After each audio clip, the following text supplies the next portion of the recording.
ప్రభువైన యేసుక్రీస్తు నామములో పరలోక రాజ్యానికి వారసులైన దేవుని బిడ్డలైన మీ అందరికీ నా హృదయపూర్వకమైన వందనాలండి. ఈరోజు దేవుని మాటలు రోమీయులకు రాసిన పత్రిక 10వ అధ్యాయము 11వ వచనము. ఏమనగా ఆయన యందు విశ్వాసముంచు వాడెవడును సిగ్గుపడడని లేఖనము చెప్పుచున్నది. ప్రియ దేవుని బిడ్డలారా, పరలోక నివాసులారా, దేవుడు మనల్ని పరిశీలిస్తున్నాడు. ఏ విధముగా అంటే విశ్వాసమైన జీవితంలో. చూడండి, మనము ఎప్పుడు కూడా సిగ్గుపడడానికి వీలు లేదు. మనము ప్రార్థన చేసిన వెంటనే ఉత్తరమిచ్చే దేవుణ్ణి మనం కలిగి ఉన్నాము. మన పాపముల నుండి విముక్తిని కలగజేసిన దేవుణ్ణి మనం కలిగి ఉన్నాము. మన శాపాన్ని విరగ్గొట్టిన యేసయ్యను మనం కలిగి ఉన్నాము. ఇది ప్రతి ఒక్కరు మనసులో పెట్టుకోవాలి. ఈరోజు అంతటి గొప్ప త్యాగమును చేసిన యేసయ్యని ఆయన మాటలు వినడానికి సిగ్గుపడే ప్రజలు ఉంటున్నారంటే బాధాకరమైన విషయం.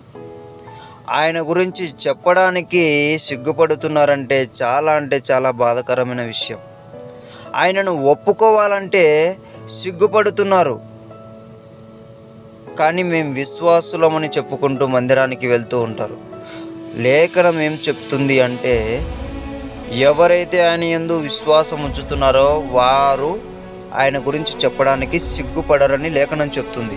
ఈరోజు నీవు ఏ విషయంలో సిగ్గుపడుతున్నావేమో, ప్రియ దేవుని కుమారుడా, దేవుని కుమార్తె, నీవు ఇక నుంచి సిగ్గుపడడానికి వీలు లేదు.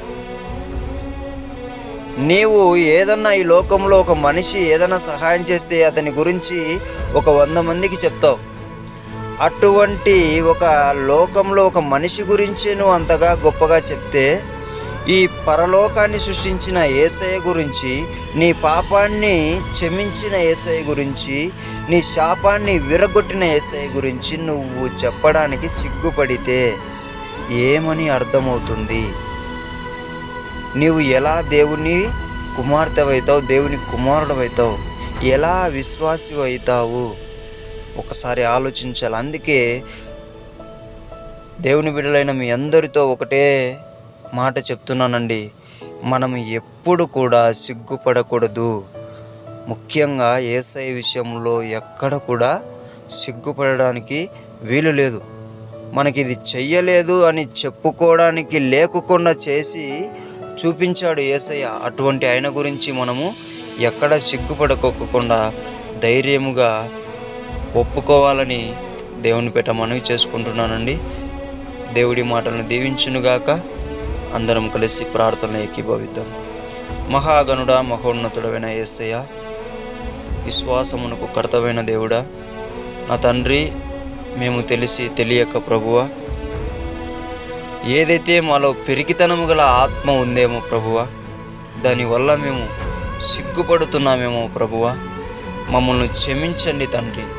నీవు ధైర్యము కలిగిన ఆత్మను మాకిచ్చి, ఇక నుంచి నా తండ్రి, ఈ మాటలను బట్టి, నువ్వు మాట్లాడిన ప్రతి మాటను బట్టి ప్రభువా, ఎక్కడే కానీ ప్రభు నీ గురించి చెప్పడంలో, నిన్ను స్తుతించడంలో, నీ దగ్గరకు వచ్చి మొర్ర పెట్టడంలో సిగ్గుపడకోకుండా మేము జీవిస్తామని నీ చేతుల్లో మాట ఇస్తున్నాం ప్రభువా.